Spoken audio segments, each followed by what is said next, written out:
हमारे सनातन धर्म में ज्योतिष शास्त्र का बहुत महत्व है। वेदांगेषु ज्योतिषम नयनम स्मृतम। वेदों में ज्योतिष को उनका नयन यानी उनकी आंख मानी गई है। इतना महत्व है ज्योतिष में।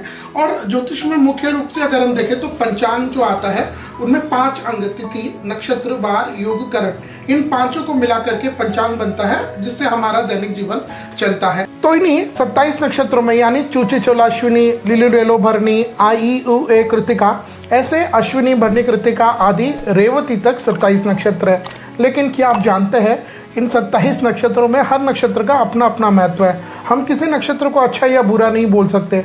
कोई नक्षत्र में कोई कार्य होता है, किसी नक्षत्र में कोई कार्य नहीं होता है। प्रत्येक नक्षत्र का हमारे यहाँ पर अपना अपना महत्व है। लेकिन इन 27 नक्षत्रों में जो 8वां नक्षत्र है, जिसको हम लोग पुष्य नक्षत्र कहते हैं, हमारे शास्त्रकार कहते हैं, ज्योतिष शास्त्र में भी ऐसे लिखा हुआ है कि इन 27 नक्षत्रों में पुष्य नक्षत्र को नक्षत्रों का राजा माना गया। यहाँ तक कि अगर आप ऋग्वेद में भी देखें तो तिष्य इसको बताया गया है। तिष्य यानी शुभ यानी मंगलकारी। तो पुष्य नक्षत्र में किया हुआ कोई भी नया काम है, नूतन काम है, शुभ काम है, मंगल काम जब हम आरंभ करते हैं तो उसके सफल होने की गारंटी, उसके सफल होने की संभावना बहुत ज़्यादा बढ़ जाती है। इस पुष्य नक्षत्र में हम देखें तो जैसे अगर आपके नाम से चंद्रमा आदि अच्छा मिल रहा हो तो नए वाहन की खरीदी है, भूमि का रजिस्ट्रेशन है, अगर हम कोई ज़मीन लेना बेचना चाहते हैं या फिर हम वाहन खरीदना चाहते हैं, ये गृह प्रवेश है, ये सारे कार्य होते हैं। लेकिन क्योंकि ब्रह्मा जी का श्राप है पुष्य नक्षत्र को, इसलिए पुष्य नक्षत्र में सभी कार्य करने के बाद भी हम विवाह जैसे मंगल कार्य को नहीं कर सकते। बाकी अन्य सभी कार्य हमारे शास्त्रकारों ने पुष्य नक्षत्र के लिए अधिकतर प्रशस्त किया है। लेकिन यह पुष्य नक्षत्र को जब हम देखें तो ये वार के हिसाब से इसका बहुत ज़्यादा महत्व कैसे बढ़ जाता है।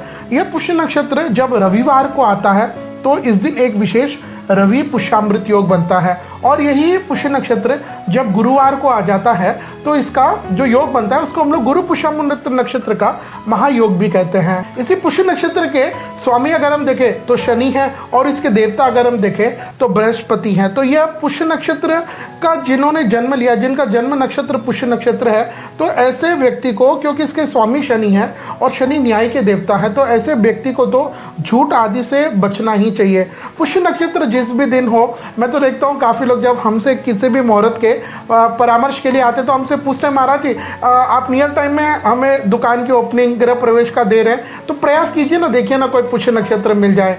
तो पुष्य नक्षत्र सभी के लिए इतना महत्वपूर्ण है। इस पुष्य नक्षत्र में काफ़ी लोग स्वर्ण की भी खरीदी करते हैं। मैंने तो ऐसे देखा बहुत लोग कि 27 पुष्य नक्षत्रों में थोड़ा पुष्य नक्षत्र में खरीदी करते हैं और उसके बाद फिर जब 27 हो जाए तो फिर अच्छा दिन देख करके उसका एक कोई ब्रेसलेट है, अंगूठी है, ऐसे कोई धारण उसको बना करके धारण भी करते हैं। तो पुष्य नक्षत्र को शॉपिंग ठीक है, लेकिन हमारे शास्त्र कहते हैं इस दिन किया हुआ दान पुण्य अक्षय अनंत फल देता है। तो पुष्य नक्षत्र के दिन हम शॉपिंग आदि के तो ठीक है, लेकिन अगर हम इस दिन दान पुण्य करें तो उसका बहुत ज़्यादा महत्व। दान पुण्य में आप ऋतु अनुसार दान कीजिएगा। अगर सर्दी की ऋतु है तो आप जो गर्म ऊनी वस्त्र होते हैं वो आप दान कर सकते हैं। और जो सर्दी के दिनों में जो खाए जाने में जो पौष्टिक गुण होते हैं, जिनके अंदर ताकत आती है, ऐसी वस्तुएं, ऐसी सब्जी, ऐसे फ्रूट्स का आप दान कर सकते हैं। तो आइए अब हम बात करते हैं साल 2026 में मई के महीने में ये पुष्य नक्षत्र कब प्रारंभ होगा और कब समाप्त हो जाएगा। तो मई के महीने में पुष्य नक्षत्र प्रारंभ हो जाएगा गुरुवार 20 की रात यानी 21 मई 2026 को रात्रि के 4:12 और ये पुष्य नक्षत्र समाप्त हो जाएगा शुक्रवार यानी 21 की रात 22 मई 2026 को रात्रि के 2:49। तो यह 21 तारीख को यानी 21 मई को क्या वार है पता है आपको? गुरुवार। जैसे मैंने आपको बताया ना पूर्व में कि अगर यह पुष्य नक्षत्र गुरुवार को आ जाता है तो ये गुरु पुष्यामृत का योग बनता है।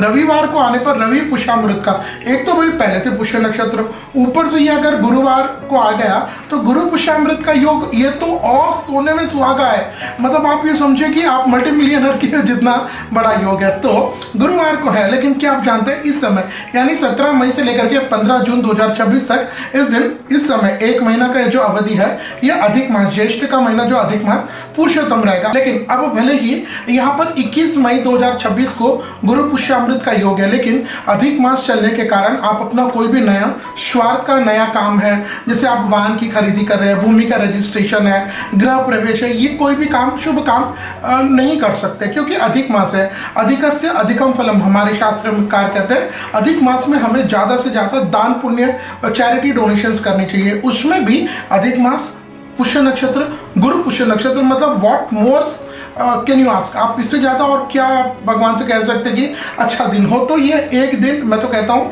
फुल आप इसका आनंद लूटिए। इस दिन आप अपनी डिविनिटी को रखिए, आप अपने मन को पवित्र रखते हुए आपके निकटतम कहीं गौशाला है वहाँ आप दान पुण्य करिएगा।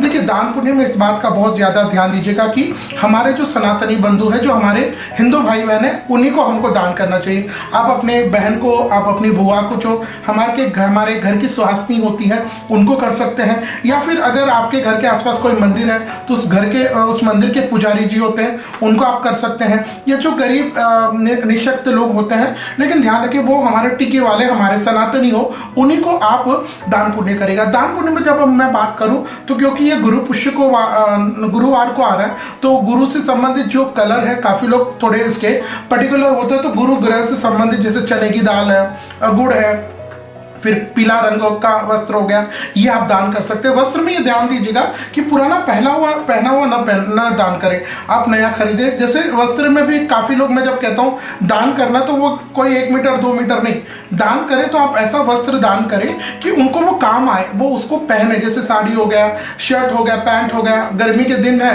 तो आप उनको जो ठंडा कॉटन का कपड़ा हो वैसे आप दान करें। तो वो जब उस कपड़े को, उस वस्त्र को धारण करते हैं तो उनको शांति मिलती है, वो आपके लिए ब्लेसिंग काम करती है। तो इस 21 तारीख को गुरु पुष्यामृत होने पर भी, क्योंकि अधिक पुरुषोत्तम मास रहेगा, आप दान पुण्य बिल्कुल खरीदिएगा। अपना सारा दिन केवल आप सोना चांदी खरीदने में नहीं, मैं तो कहता हूँ ये हमारे धार्मिक उन्नति हो हमारी, उसके लिए सर्वश्रेष्ठ है। आप किताब का दान कर सकते हैं, आप हरी सब्जी का दान कर सकते हैं, मिट्टी का जो घड़ा होता है, पात्र होता है, क्योंकि गर्मी के दिन रहेंगे, वो आप दान कर सकते हैं। तो इस दिन किया हुआ दान अधिक मास में निश्चित आपको अधिक बहुत ज़्यादा फल देगा।